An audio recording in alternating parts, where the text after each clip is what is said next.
Hello, in today's lesson we're going to learn the sign for sports.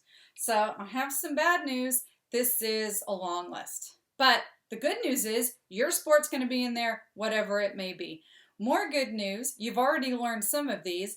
And the best news yet, sports are pretty iconic, meaning they look like what they are, what they represent. So that means they're pretty easy to learn. So let's go ahead and get started. Here they are alphabetically, all the sports I can think of. Now, it's not totally exhaustive, but this is a good list. And it does include everything we have here at Richland. So first, let's start off with baseball. Baseball. So it's like you're holding a bat. Hands are kind of stacked on top of each other, and you're kind of just getting ready to swing. Baseball. Next, we have basketball. I learned to sign basketball, but I see a lot of people sign in basketball, like a chess pass. Basketball. So kind of claw hands, palms together like you're holding the ball and you're going to throw it. Basketball. Next we have bowling. So it's kind of a three hand, like you're holding the ball, right? There's 3 holes in a bowling ball and you swing it this way. I've also seen some people sign bowling. That's kind of how your textbook does it, bowling. But we tend to sign underhand. We tend to bowl underhanded, not this way. So bowling. Like I said, some people just kind of move it this way, just to make sure it stays in your sign space. Our next sign is cheerleading. So wide hands, palms together, not together, but facing each other, and then they move this way. That sign in itself, not complicated, but there are so many signs that look similar that it gets very easy to get confused. Yellow, play, party, locker, cheerleading. Woo! There it is one more time, cheerleading. Next we have cross country. There's a couple different ways to sign this. The most important part is the sign to run. Run. So it's L hands. Then this finger hooks around that thumb and you pull the trigger, right? Your thumb and your finger, and the whole thing moves together. Run. Some people also sign it this way, run. But cross country, you run cross country or you run far. Most cross country events are long distance. So run far is how I sign that. Cross country practices in the fall, while track is in the spring. And track tends to be shorter running distances, also includes discus and long jump and stuff like that. So I don't know if we have discus in high school track, but you know what I mean. So there's a whole variety of track events. So track is running around in a circle. Run track. Because that's the whole point. It's on a track. It's on a specific course as opposed to cross country, which often runs on roads and through parks and stuff like that. All right, next we have cycling, like riding your bicycle. So some people do it with flat hands to show your feet on the pedals. A lot of people do it with S's, cycling, or riding a bike. Next sign is football. That's usually how you see it signed. So it's 5 hands and your fingers kind of interlace. That looks like it shows the shape of the football, but it also shows the laces on the ball.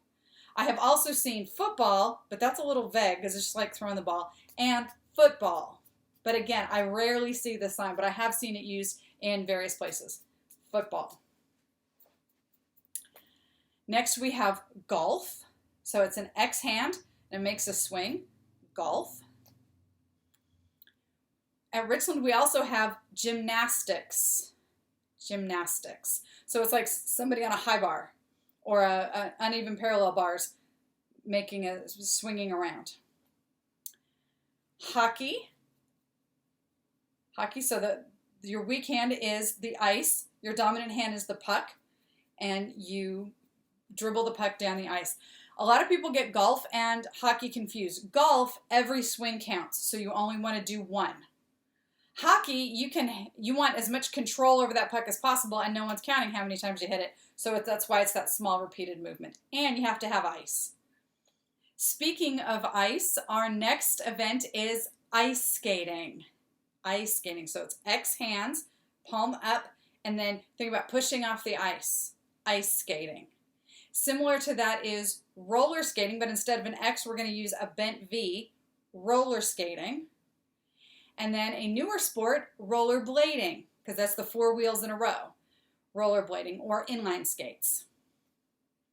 Now here's a summary slide for you so you can take a minute to practice through those on your own.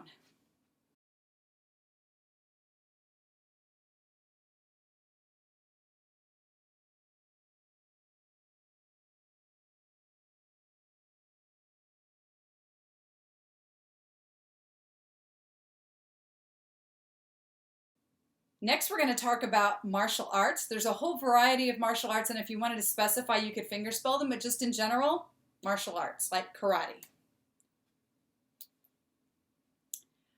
Skateboarding. So there's a couple different signs. Usually you see skateboarding. So your weak hand is on the board and your dominant hand is you pushing up. I've also seen skateboarding, but I tend to use this one. Makes more sense. Skiing. Again, this one's not real hard on its own, but you think about ice skating, you have to push off to propel yourself. But skiing, you just point your skis down and head down the mountain and hope you don't crash. At least that's how I ski. Skiing. Snowboarding is similar, except you think about, you've got flat hands that represent your feet on the board, and then you move down the mountain that way. So skiing, snowboarding. Snowboarding. Our next sport is soccer. I tend to sign soccer, but your textbook uses the sign soccer. I would use this like to kick. Soccer or soccer. Softball, again, can be signed a variety of ways. It's a misnomer that the ball is actually softer. It's not. It's bigger, but it's not any softer, or not by much. So I sign baseball with a bigger ball. Softball. This might not be a sport we have at Richland, but there are schools that have a surfing team, and it is definitely considered a sport. So your weak hand is the board, your dominant hand is the person standing on it, and then you ride the waves. Surfing. And hopefully, if you're going to know how to surf, you already know how to swim. Swim.